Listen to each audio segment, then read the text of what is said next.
Salut, c'est Nokimo, j'espère que tu vas bien. On se retrouve sur ma chaîne YouTube pour un nouveau tuto joaillerie dans la continuité de celui-ci qui était la réalisation d'un dessin technique d'une paire de boucles d'oreilles. Mais étant un peu trop gourmand au niveau des proportions, je n'avais pas pu la réaliser de façon physique, donc avec de l'or ou de l'argent. Donc du coup, j'ai décidé de me rabattre sur un autre tuto, sur un deuxième tuto. Petit rappel.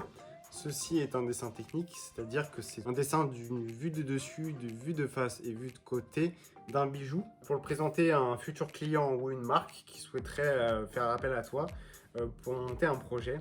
J'ai tout simplement eu l'opportunité de participer à un salon et j'ai pu acheter des pierres. Justement, il va y avoir beaucoup de projets intéressants sur cette chaîne YouTube, donc voilà, je vous en dis pas trop non plus.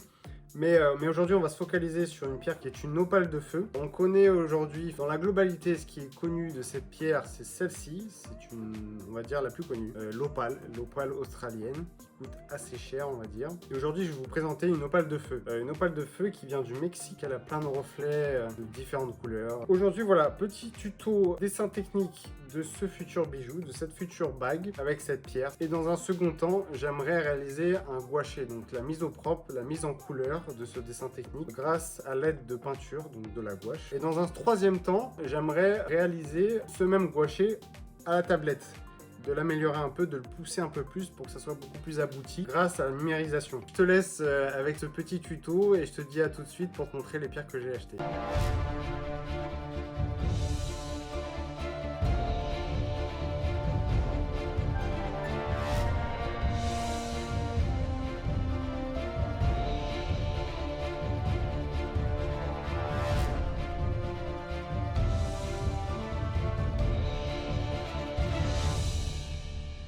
Je vais vous montrer les différentes pierres que j'ai acquis grâce à ce salon. Mais avant tout, je tiens à faire un petit message de prévention. Quand vous achetez des pierres sur des salons ou à des particuliers ou même à des boutiques, parce qu'il existe des différentes boutiques dans Paris, faites bien attention à choisir des pierres qui ne soient pas cassées dans un premier temps. Parce que sur les salons, généralement, les vendeurs vous vendent tout et n'importe quoi. Et c'est pour ça que moi, quand j'y vais tout le temps avec une petite loupe et une pincette.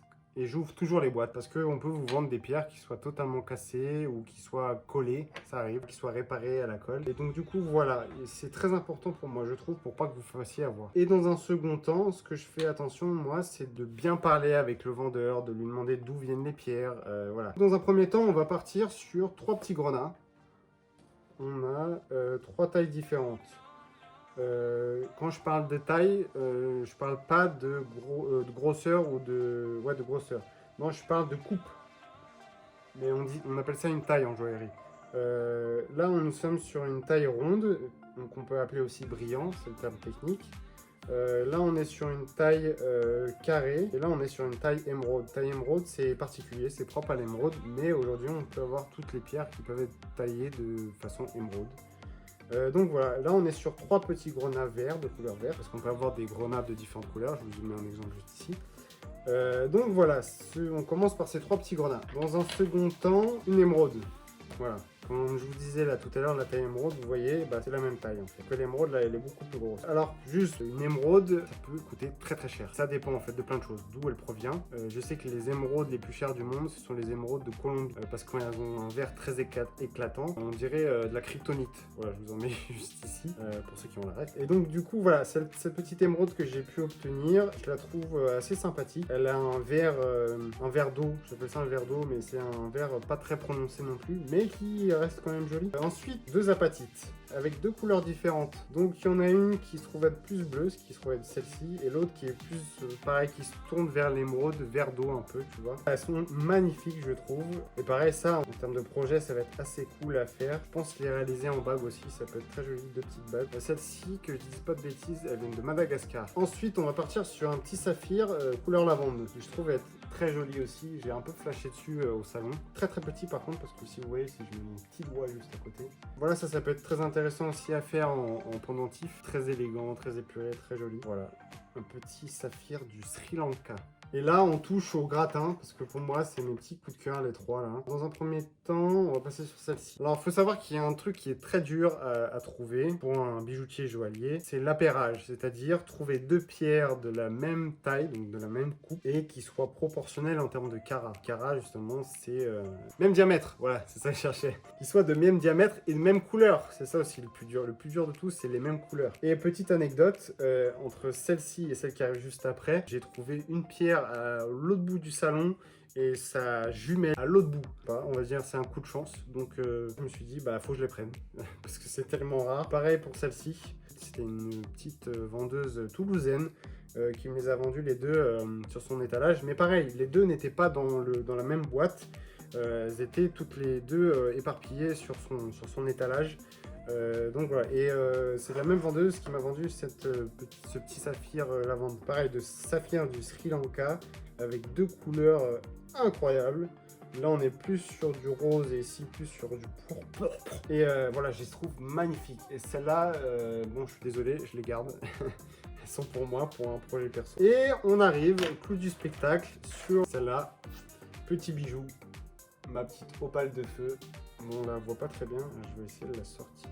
Couleur mandarine avec des éclats bleu, violet, vert, jaune, rouge.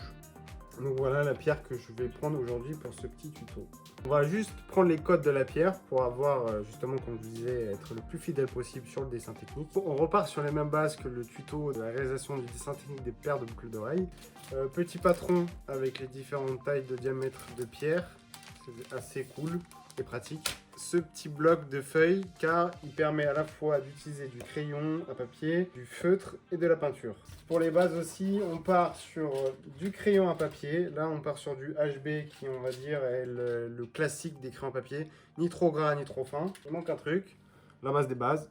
Une petite gomme. Donc voilà, alors maintenant ce que je vais faire déjà dans un premier temps, c'est prendre les codes de la feuille. C'est important de faire les choses proprement. Ça permet aux futurs clients de se dire que ah bah il est professionnel quand même, il a fait quelque chose de propre. Alors, je sais que ça m'a toujours servi de réaliser des dessins propres. Ça sert dans tous les cas, donc c'est très important. Alors ce que je vais faire, c'est que dans un premier temps, je vais mettre un petit point là. Je vais réaliser un premier dessin ici, en haut à droite. Là, dans un deuxième temps, ça va être... On va dire que là, en premier, ça sera le dessin de dessus. Ensuite, le dessin à gauche, ça sera une vue de dessus. Face, voilà, comme ça, vous voyez, ça fait exactement la même composition. Là, en fait, j'en ai mis 3 à chaque fois, mais ça fera dessus, face, côté. Exactement comme ici. Voilà. Donc, ce que je vais faire ici, c'est réaliser des croix. Je vais prendre un peu au pif, hein, mais faut pas que ça soit trop haut, ni trop bas, ni trop excentré. Dites-moi en commentaire s'il y en a qui réalisent des dessins justement en même temps que je réalise le mien. Ça serait super. Moi ça m'intéresse. Donc n'hésitez pas à me le dire. Savoir si mes dessins servent à quelque chose tout simplement. Hein. Si c'est quelque chose, enfin, même vous pouvez me le dire en commentaire aussi si c'est une petite vidéo que vous regardez pour vous détendre le soir après avoir regardé le travail. Après avoir été au travail, en rentrant du travail. J'aimerais bien savoir ouais, justement où sont regardez mes petites vidéos, mes petits tutos. Est-ce que c'est est-ce que c'est en partie en France ou est-ce qu'il y a des gens qui le regardent aussi à l'étranger? Dites-le moi, ça m'intéresse. Donc voilà, là on a fait vue du dessus, vue de côté et vue de face. Hop, je me suis inversé. Vue de dessus, vue de face et vue de côté. Donc maintenant on passe au premier dessin qui se trouve être la vue de dessus. Et pour ça, il faut que je prenne les proportions, les codes de la pierre. Donc là, je commence par la longueur. On est sur du 9 mm. Je me note là en haut à droite. 9 mm sur la longueur. Hop. Ensuite, la largeur, on est sur du 7. Ouais, elle est quasiment proportionnelle. Hein. Et ensuite, on aura la culasse. Mais la culasse, ouais, aussi, je peux la prendre en main. La culasse, c'est pour la vue de côté. Pour voir la profondeur de la pierre. On est sur du 5 mm. Faut savoir que je fais ça comme un cochon, hein, parce qu'en joaillerie ou en bijouterie, on utilise plutôt un pied à coulisses. Je mets une photo juste ici. Pied à coulisses, c'est genre la base, on va dire, de la bijouterie, parce que ça vous permet de prendre des cotes de partout. Donc maintenant, on va passer à la réalisation du dessin du dessus. 9 mm, on part sur 4 et 4, 8. Je vais en mettre un plus en bas, 4 et 5. Hop, 9 mm.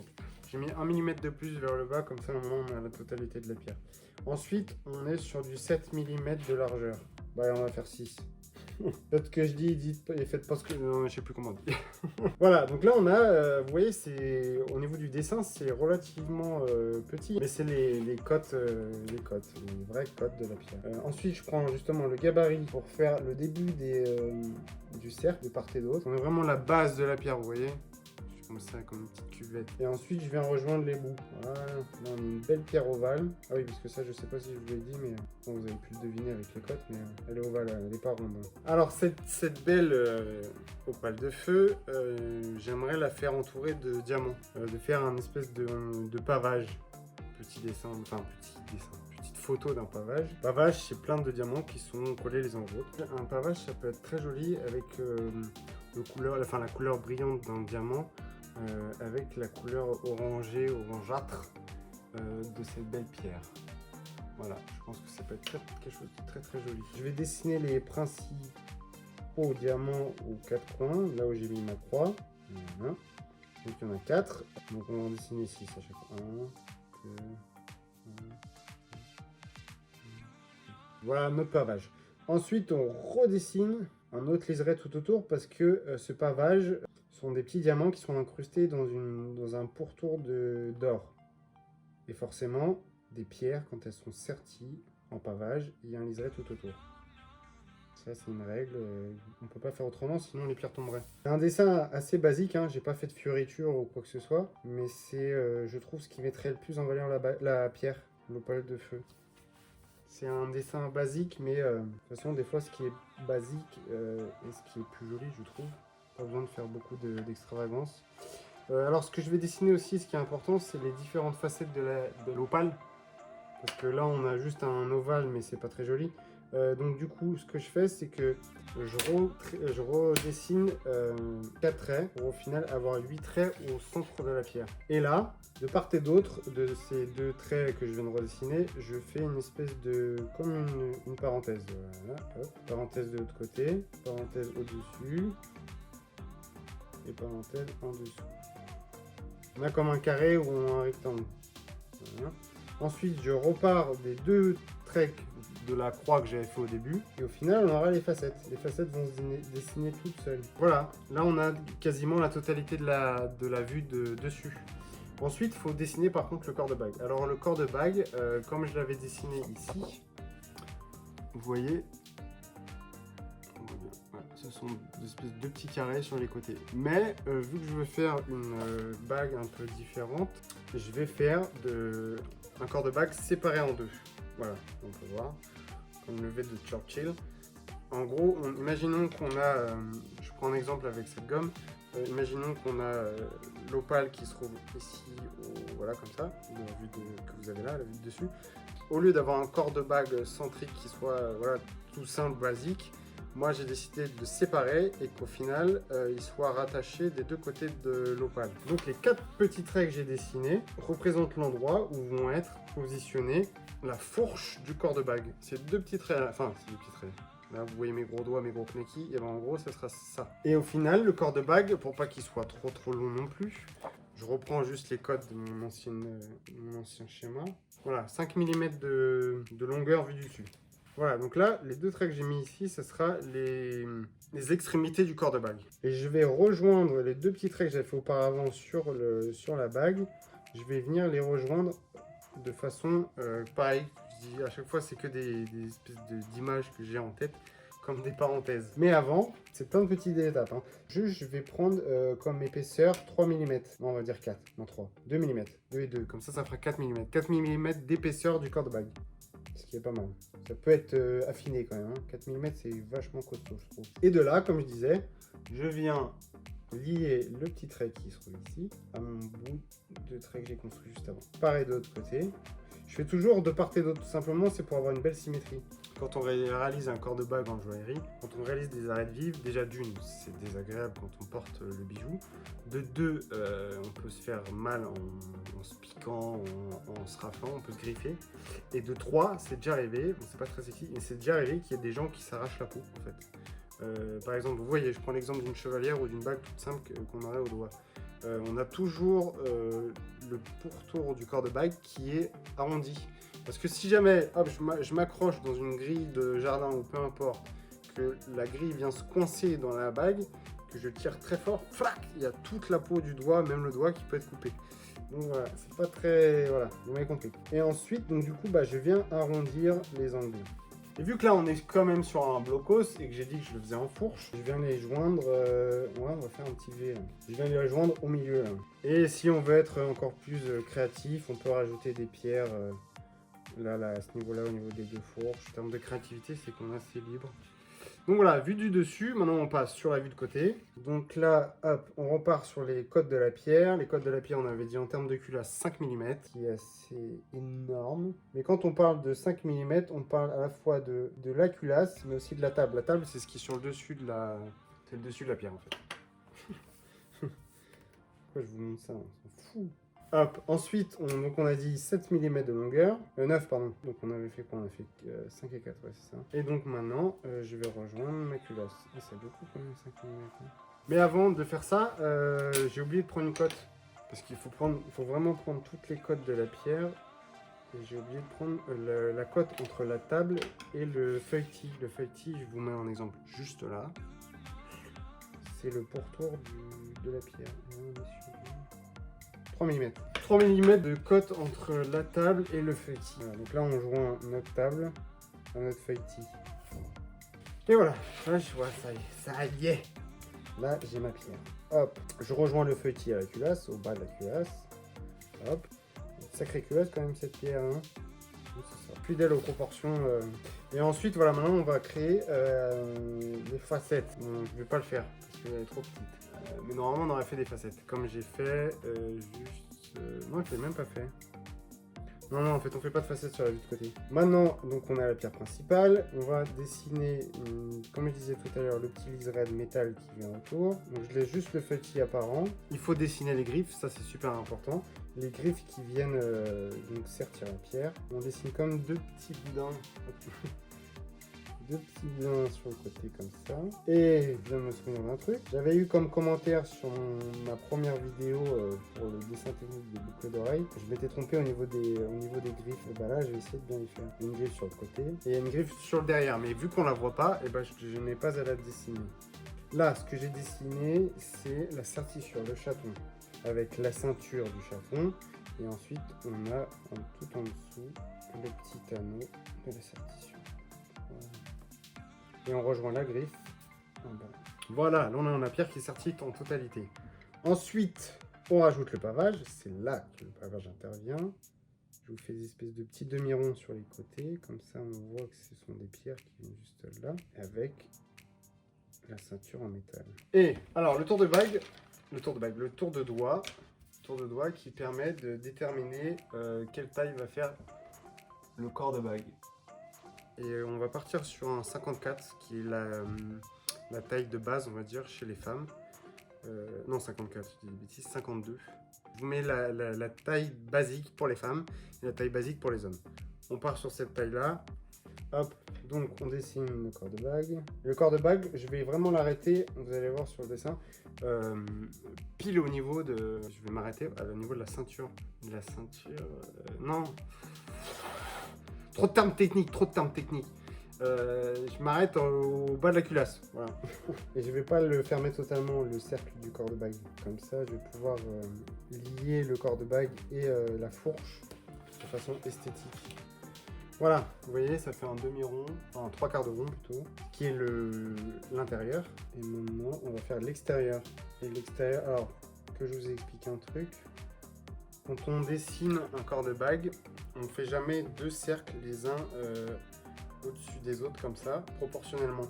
Il faut forcément monter le cercle extérieur parce que sur n'importe quelle bague, je vais vous prendre l'exemple d'une chevalière, le corps de bague qui se trouve ici est beaucoup plus fin que le corps de bague qui se trouve au-dessus. Donc dans tous les cas, on est obligé de monter le cercle du corps de bague extérieur pour avoir une réduction de matière en dessous. C'est très important. Sinon, on ne peut pas comprendre le volume. Pareil, je redessine un trois quarts de cercle, pas un cercle en totalité. Comme ça, on comprend. Voilà. Pour faire une belle jonction.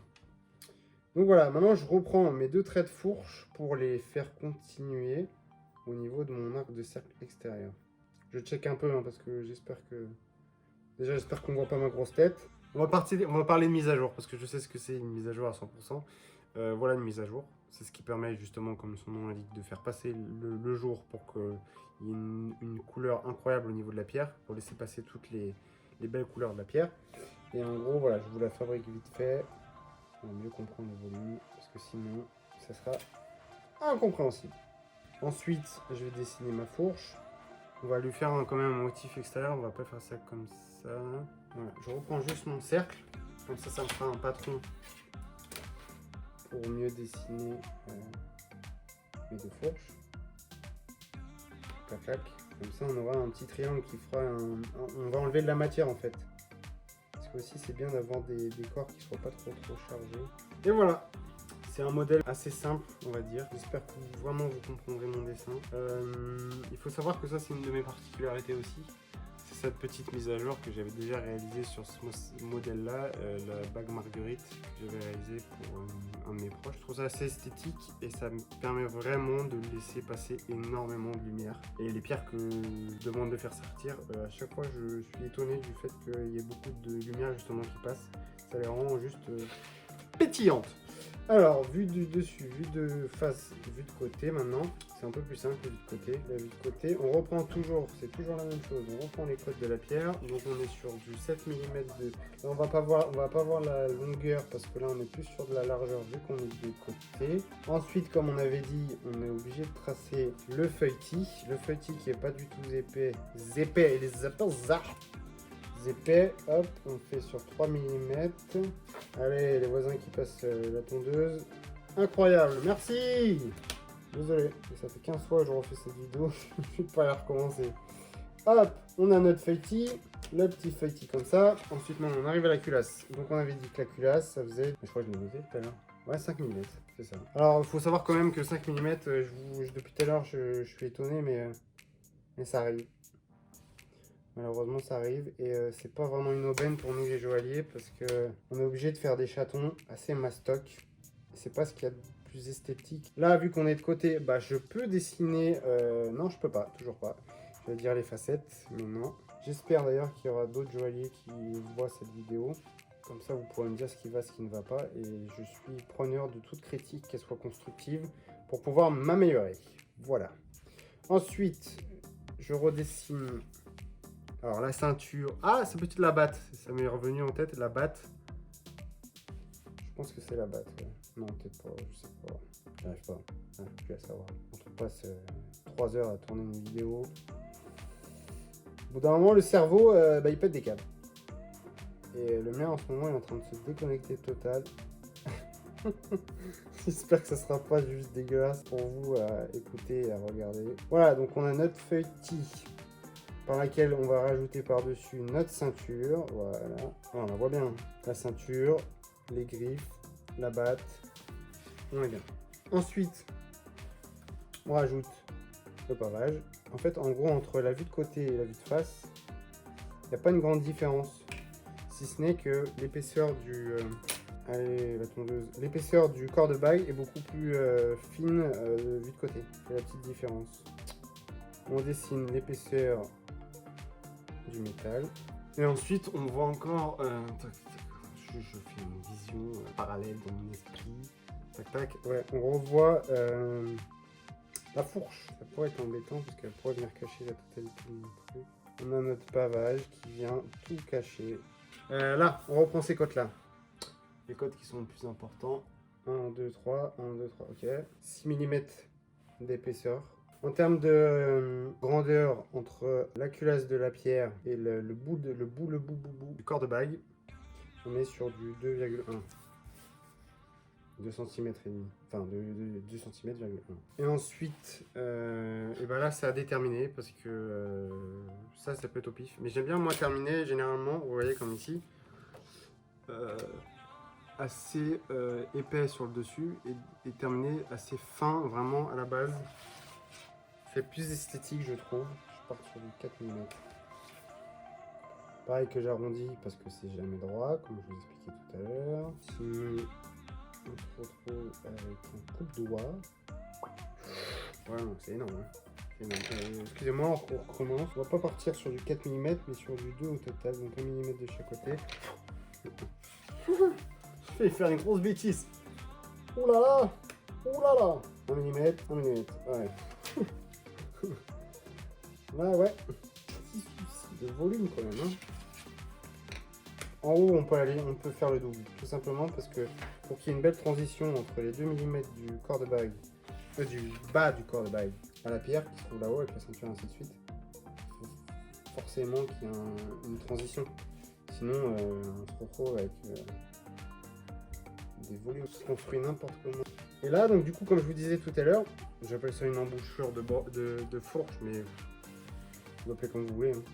Mais en gros, on vient joindre, bon, je l'ai dessiné ici, hein, juste ici, la fourche. En fait, c'est symbolisé juste par un tout petit demi-cercle là. Là, on la voit bien, la fourche. Elle est plutôt bien représentée, je trouve. Voilà, la fourche se trouve juste là. Tac, qui rejoint le corps principal. Juste là. Tac, tac. Donc voilà, nos 3 dessins techniques de notre bague. Vue de dessus, vue de face, vue de côté. Et là, en plein milieu. Petit souci technique, la vidéo s'est arrêtée en plein milieu parce que je n'avais plus de batterie sur mon appareil photo. Ce que j'ai fait par la suite, c'est après la réalisation de ces 3 dessins techniques, j'en ai fait une vue en perspective. Je voulais vous la montrer en détail et ainsi de suite, mais aussi je me suis rendu compte que ça aurait été beaucoup trop long. La vidéo aurait pu faire au moins 1 heure, 1 heure et demie. Et donc du coup, ce que j'ai décidé, c'est de ne pas réaliser cette vue en perspective sur cette vidéo. Mais ce que je peux faire, si vous le souhaitez, vous mettez un petit commentaire pour me le dire. Je pourrais réaliser une autre vue en perspective d'un autre bijou en détail, ce qui vous permettrait aussi de mieux comprendre cette étape-là du processus. Et en plus, ce qui permet à la fois au client et à vous-même de mieux comprendre les volumes du bijou. Donc ça peut être intéressant. Mais pour celle-ci, j'ai décidé de pas le faire parce que le dessin technique était assez long. Et puis le petit dessin en perspective que vous voyez là a déjà été réalisé. Donc ce serait un peu dommage de le réaliser encore à nouveau en vidéo. Ce serait des étapes un peu trop longues. Ce que j'ai décidé aussi par la suite, c'est donc de reprendre ce dessin en perspective que vous avez mieux voir et d'en faire un dessin gouaché comme je vous avais dit au début de la vidéo. Ce qui me permettrait aussi de réenchaîner sur la deuxième étape qui est le dessin de gouaché et ensuite de faire un dessin numérique sur la tablette. J'espère que la vidéo n'a pas été trop bizarre, qu'elle t'a plu. N'hésite pas à me mettre en commentaire aussi ce que je pourrais améliorer, toujours. C'est toujours la même chose que je demande, mais c'est ce qui me permet aussi de vraiment mieux comprendre aussi ce que vous désirez sur la chaîne, parce que c'est un échange, c'est pas que moi qui parle face cam, mais c'est aussi vous qui interagissez avec moi et qui me dites ce qui vous plaît, ce qui ne vous plaît pas. Et voilà, j'espère que ça t'a plu, n'hésite pas à mettre un petit pouce bleu, et puis je te dis à très vite. Ciao!